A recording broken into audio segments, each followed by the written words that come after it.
ओम शांति। दिनांक 24 जनवरी 2025। बाप दादा के साकार मधुर महावाक्य। मीठे बच्चे, तुम एक बाप के डायरेक्शन पर चलते रहो तो बाप तुम्हारा रिस्पॉन्सिबल है। बाप का डायरेक्शन है चलते फिरते मुझे याद करो। प्रश्न, जो अच्छे गुणवान बच्चे हैं उनकी मुख्य निशानियां क्या होंगी? उत्तर, वह कांटों को फूल बनाने की अच्छी सेवा करेंगे, किसी को भी कांटा नहीं लगाएंगे, कभी भी आपस में लड़ेंगे नहीं, किसी को भी दुख नहीं देंगे। दुख देना भी कांटा लगाना है। गीत है, यह वक्त जा रहा है। ओम शांति। मीठे मीठे सिकिलधे रूहानी बच्चों ने नंबरवार पुरुषार्थ अनुसार इस गीत का अर्थ समझा। इस गीत का अर्थ समझा नंबरवार पुरुषार्थ अनुसार। नंबरवार इसलिए कहते हैं क्योंकि कोई तो फर्स्ट ग्रेड में समझते हैं, कोई सेकंड ग्रेड में, कोई थर्ड ग्रेड में। समझ भी हर एक की अपनी अपनी है, निश्चय बुद्धि भी हर एक की अपनी है। बाप तो समझाते रहते हैं, ऐसा ही हमेशा समझो कि शिव बाबा इन द्वारा डायरेक्शन देते हैं। तुम आधा कल्प आसुरी डायरेक्शन पर चलते आए हो।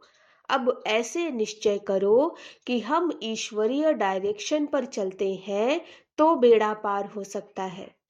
अगर ईश्वरीय डायरेक्शन ना समझ मनुष्य का डायरेक्शन समझा तो मूंझ पड़ेंगे। बाप कहते, मेरे डायरेक्शन पर चलने से फिर मैं रिस्पॉन्सिबल हूं ना। इन द्वारा जो कुछ होता है उसकी एक्टिविटी का मैं ही रिस्पॉन्सिबल हूं, अर्थात जिम्मेवार हूं। उनको हम राइट करेंगे। तुम सिर्फ हमारे डायरेक्शन पर चलो। जो अच्छी रीति याद करेंगे वही डायरेक्शन पर चलेंगे। कदम कदम ईश्वरीय डायरेक्शन समझ चलेंगे तो कभी घाटा नहीं होगा। निश्चय में ही विजय है। बहुत बच्चे इन बातों को समझते नहीं। थोड़ा ज्ञान आने से देह अभिमान आ जाता। योग बहुत ही कम है। ज्ञान तो है, हिस्ट्री ज्योग्राफी को जानना यह तो सहज है। यहाँ भी मनुष्य कितनी साइंस आदि पढ़ते हैं। यह पढ़ाई तो इजी है, बाकी मेहनत है योग की। कोई कहे, बाबा हम योग में बहुत मस्त रहते हैं। बाबा मानेगा नहीं। बाबा हर एक की एक्ट को देखते हैं। बाप को याद करने वाला तो मोस्ट लवली होगा। याद नहीं करते इसलिए ही उल्टा सुल्टा काम होता है। बहुत रात दिन का फर्क है। अभी तुम इस सीढ़ी के चित्र पर भी अच्छी रीति समझा सकते हो। इस समय है कांटों का जंगल, यह बगीचा नहीं है। यह तो क्लियर समझाना चाहिए कि भारत फूलों का बगीचा था। बगीचे में कभी जंगली जानवर रहते हैं क्या? वहां तो देवी देवता रहते हैं। बाप तो है ही हाईएस्ट अथॉरिटी, और फिर यह प्रजापिता ब्रह्मा भी हाईएस्ट अथॉरिटी ठहरे। यह दादा है सबसे बड़ी अथॉरिटी। शिव और प्रजापिता ब्रह्मा आत्माएं हैं शिव बाबा के बच्चे, और फिर साकार में हम भाई बहन सब हैं प्रजापिता ब्रह्मा के बच्चे। आत्माएं शिव बाबा के बच्चे और हम सब भाई बहन प्रजापिता ब्रह्मा के बच्चे। यह है सबका ग्रेट ग्रेट ग्रैंडफादर। ऐसे हाईएस्ट अथॉरिटी के लिए हमको मकान चाहिए। ऐसे तुम लिखो, फिर देखो बुद्धि में कुछ आता है। शिव बाबा और प्रजापिता ब्रह्मा आत्माओं का बाप और सब मनुष्य मात्र का बाप।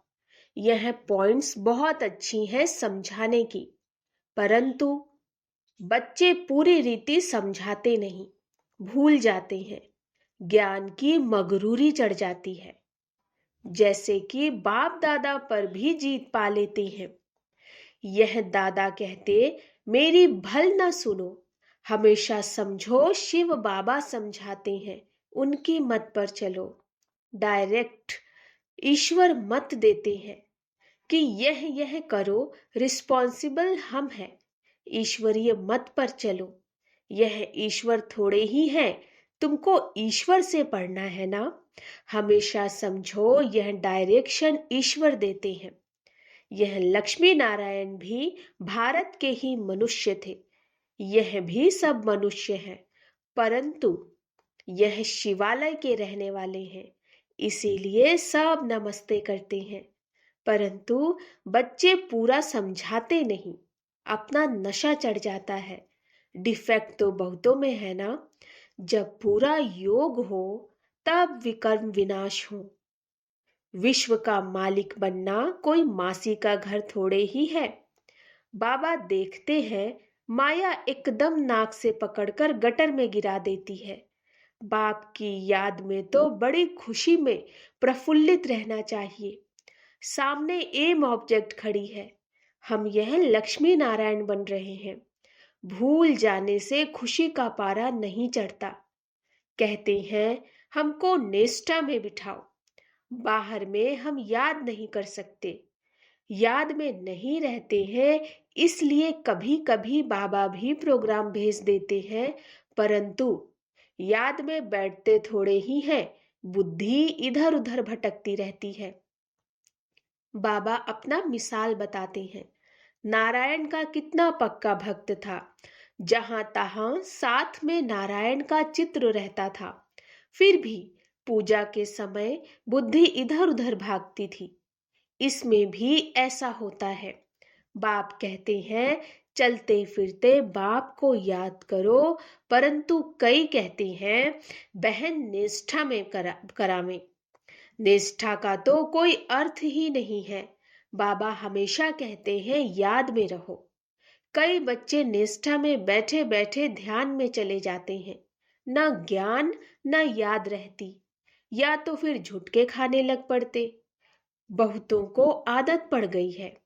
यह तो अल्पकाल की शांति हो गई, गोया बाकी सारा दिन अशांति रहती है। चलते फिरते बाप को याद नहीं करेंगे तो पापों का बोझा कैसे उतरेगा। आधा कल्प का बोझा है, इसमें ही बड़ी मेहनत है। अपने को आत्मा समझो और बाप को याद करो। भल बाबा को बहुत बच्चे लिख भेजते हैं, इतना समय याद में रहा, परंतु याद रहती नहीं है। चार्ट को समझते ही नहीं है। बाबा बेहद का बाप है, पतित पावन है तो खुशी में रहना चाहिए। ऐसे नहीं हम तो शिव बाबा के हैं ना, ऐसे भी बहुत है। समझते हैं हम तो बाबा के हैं, लेकिन याद बिल्कुल नहीं करते। अगर याद करते होते तो फिर पहले नंबर में जाना चाहिए। किसको समझाने की भी बड़ी अच्छी युक्ति चाहिए। हम तो भारत की महिमा करते हैं। नई दुनिया में आदि सनातन देवी देवताओं का राज्य था। अभी है पुरानी दुनिया, आयरन एज। वह सुख धाम, यह दुख धाम। भारत गोल्डन एज था तो इन देवताओं का राज्य था। कहते हैं हम कैसे समझें कि इनका राज्य था।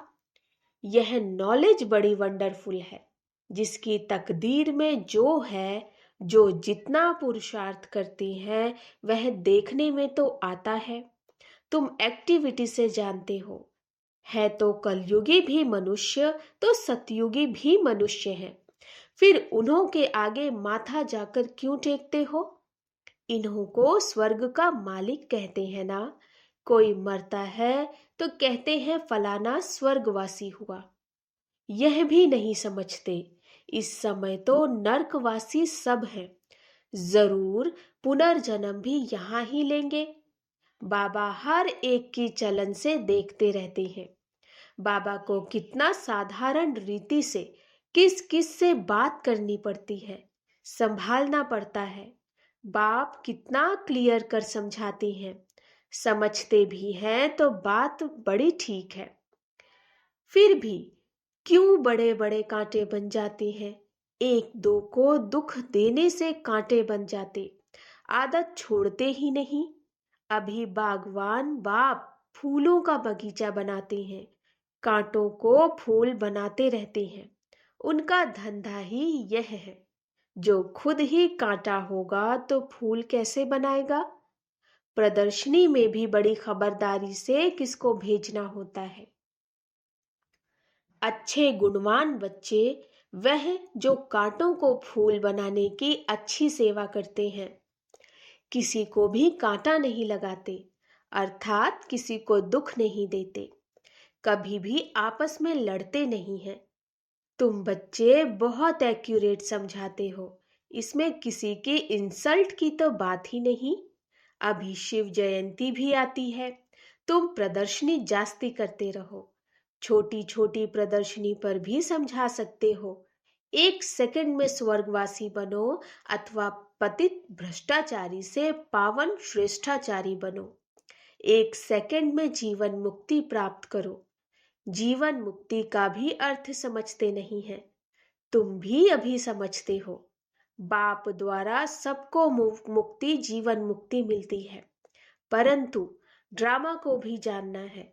सब धर्म स्वर्ग में नहीं आएंगे, वह फिर अपने अपने सेक्शन में चले जाएंगे, फिर अपने अपने समय पर आकर स्थापना करेंगे।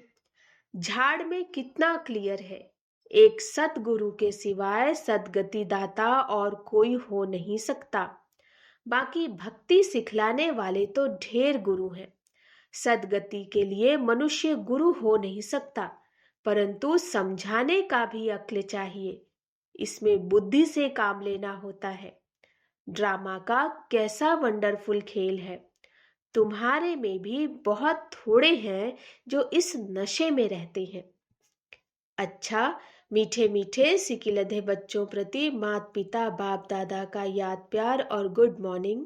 रूहानी बाप की रूहानी बच्चों को नमस्ते। हम रूहानी बच्चों की रूहानी माता पिता बाप दादा को नमस्ते नमस्ते नमस्ते। गुड मॉर्निंग बाबा। रात्रि क्लास 18 मार्च 68। 18 मार्च 68। तुमको वास्तव में शास्त्रों पर वाद विवाद करने की कोई दरकार नहीं। मूल बात है ही याद की, और सृष्टि के आदि मध्य अंत को समझना है। चक्रवर्ती राजा बनना है, इस चक्र को ही सिर्फ समझना है। इनका ही गायन है, सेकंड में जीवन मुक्ति। तुम बच्चों को वंडर लगता होगा, आधा कल्प भक्ति चलती है। ज्ञान रिंचक नहीं, ज्ञान है ही बाप के पास। बाप द्वारा ही जानना है। यह बाप कितना अनकॉमन है, इसीलिए कोटों में कोई निकलते हैं। वह टीचर्स ऐसे थोड़े ही कहेंगे, यह तो कहते हैं मैं ही बाप टीचर गुरु हूं, तो मनुष्य सुनकर वंडर खाएंगे। भारत को मदर कंट्री कहते हैं, क्योंकि अम्बा का नाम बहुत बाला है। अम्बा के मेले भी बहुत लगते हैं। अम्बा मीठा अक्षर है। छोटे बच्चे भी माँ को प्यार करते हैं ना, क्योंकि माँ खिलाती पिलाती संभालती है। अब अम्बा का बाबा भी चाहिए ना। यह तो बच्ची है, एडॉप्टेड, पति तो है नहीं। यह नई बात है ना। प्रजापिता ब्रह्मा तो जरूर एडॉप्ट करते होंगे। यह सभी बातें बाप ही आकर तुम बच्चों को समझाते हैं। अम्बा का कितना मेला लगता है, पूजा होती है, क्योंकि बच्ची ने बहुत सर्विस की है। मम्मा ने जितने को पढ़ाया होगा उतना और कोई पढ़ा न सके। मम्मा का नामाचार बहुत है, मेला भी बहुत बड़ा लगता है। अभी तुम बच्चे जानते हो, बाप ने ही आकर रचना के आदि मध्य अंत का सारा राज तुम बच्चों को समझाया है। तुमको बाप के घर का भी मालूम पड़ा है। बाप से भी लव है तो घर से भी लव है। यह ज्ञान तुमको अभी मिलता है। इस पढ़ाई से कितनी कमाई होती है, तो खुशी होनी चाहिए ना। और तुम हो बिल्कुल साधारण, दुनिया को पता नहीं बाप आकर यह नॉलेज सुनाते हैं। बाप ही आकर सभी नई नई बातें बच्चों को सुनाते हैं। नई दुनिया बनती है बेहद की पढ़ाई से, पुरानी दुनिया से वैराग्य आ जाता है। तुम बच्चों के अंदर में ज्ञान की खुशी रहती है। बाप को और घर को याद करना है। घर तो सभी को जाना ही है। बाप तो सभी को कहेंगे ना, बच्चों हम तुमको मुक्ति जीवन मुक्ति का वर्षा देने आया हूं। फिर भूल क्यों जाते हो? मैं तुम्हारा बेहद का बाप हूं, राजयोग सिखलाने आया हूं। तो क्या तुम श्रीमत पर नहीं चलेंगे? तो क्या तुम श्रीमत पर नहीं चलेंगे? फिर तो बहुत घाटा पड़ जाएगा। यह है बेहद का घाटा।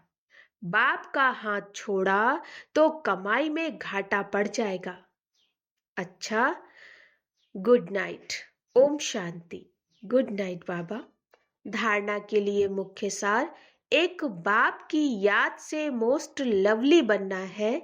चलते फिरते कर्म करते याद में रहने की प्रैक्टिस करनी है। बाप की याद और खुशी में प्रफुल्लित रहना है। दूसरा, कदम कदम ईश्वरीय डायरेक्शन पर चल हर कार्य करना है। अपनी मगरूरी अर्थात देह अभिमान का नशा नहीं दिखाना। कोई भी उल्टा सुल्टा काम नहीं करना, मूंझना नहीं है। वरदान, साधारण कर्म करते भी ऊंची स्थिति में स्थित रहने वाले सदा डबल लाइट भव। साधारण कर्म करते भी ऊंची स्थिति में स्थित रहने वाले सदा डबल लाइट भव। जैसे बाप साधारण तन लेते हैं, जैसे आप बोलते हो वैसे ही बोलते हैं, वैसे ही चलते हैं, तो कर्म भल साधारण है लेकिन स्थिति ऊंची रहती है। ऐसे आप बच्चों की भी स्थिति सदा ऊंची हो। डबल लाइट बन ऊंची स्थिति में स्थित हो, कोई भी साधारण कर्म करो। सदैव यही स्मृति में रहे कि अवतरित होकर अवतार बन करके श्रेष्ठ कर्म करने के लिए आए हैं। सदा यही स्मृति में रहे कि अवतरित होकर अवतार बनकर श्रेष्ठ कर्म करने के लिए आए हैं, तो साधारण कर्म अलौकिक कर्म में बदल जाएगा। स्लोगन, आत्मिक दृष्टि वृत्ति का अभ्यास करने वाले पवित्रता को सहज धारण कर सकते हैं। आत्मिक दृष्टि वृत्ति का अभ्यास करने वाले पवित्रता को सहज धारण कर सकते हैं। अपनी शक्तिशाली मनसा द्वारा सकाश देने की सेवा। जितना स्वयं को मनसा सेवा में बिजी रखेंगे, उतना सहज माया जीत बन जाएंगे।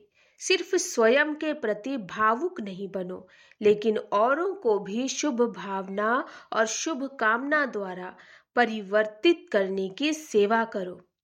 भावना और ज्ञान, स्नेह और योग दोनों का बैलेंस हो। भावना और ज्ञान, स्नेह और योग दोनों का बैलेंस हो। कल्याणकारी तो बने हो, अब बेहद विश्व कल्याणकारी बनो। अब बेहद विश्व कल्याणकारी बनो। अच्छा, ओम शांति।